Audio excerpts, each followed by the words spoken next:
Isak tangis owner PT Anugerah Abadi Magelang, saksikan pabriknya ludes, kita pasti bisa. Kita pasti bisa lagi. Kita pasti bisa hidup.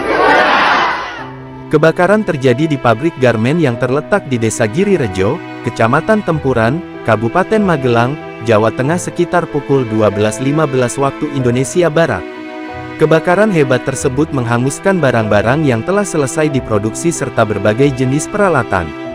Ironisnya, baru-baru ini beredar video owner PT Anugerah Abadi yang tak kuasa menahan tangis menyaksikan pabriknya yang ludes terbakar. Dalam video yang diunggah oleh akun @vlogmedsos tampak owner tersebut merasa sangat terpukul. Dirinya berkali-kali diam tertunduk lemas sembari menahan tangis menyaksikan pabriknya yang kebakaran. Alih-alih merasa terpukul dengan musibah yang dialaminya, owner tersebut justru masih sempat memberikan semangat pada ribuan karyawannya. Tak kuasa lagi menahan tangis, dirinya menyebut, "Kita pasti bisa bangkit lagi," sembari mengepalkan tangan. Semangat pantang menyerah owner tersebut pun langsung disambut hangat oleh karyawannya. Kita pasti bisa lagi.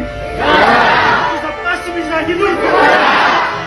Kebakaran hebat yang melanda pabrik garmen milik PT Anugerah Abadi Magelang (AAM) di Demesan, Tempuran, Kabupaten Magelang, memaksa perusahaan meliburkan sementara ribuan karyawan.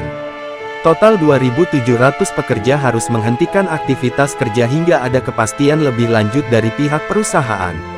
HRD Compliance PT AAM, Agus Maisur Alfian menyampaikan, kebakaran yang terjadi pada Minggu tanggal 8 Desember tahun 2024 mengakibatkan seluruh proses produksi terhenti. Saat ini, perusahaan masih melakukan pendataan kerusakan akibat kebakaran tersebut. Estimasi waktu kerja belum dapat kami tentukan karena masih harus menghitung ulang kerusakan pada bangunan dan mesin produksi. Kami akan segera memberikan kabar terbaru kepada karyawan, ujar Agus, Senin tanggal 9 Desember tahun 2024.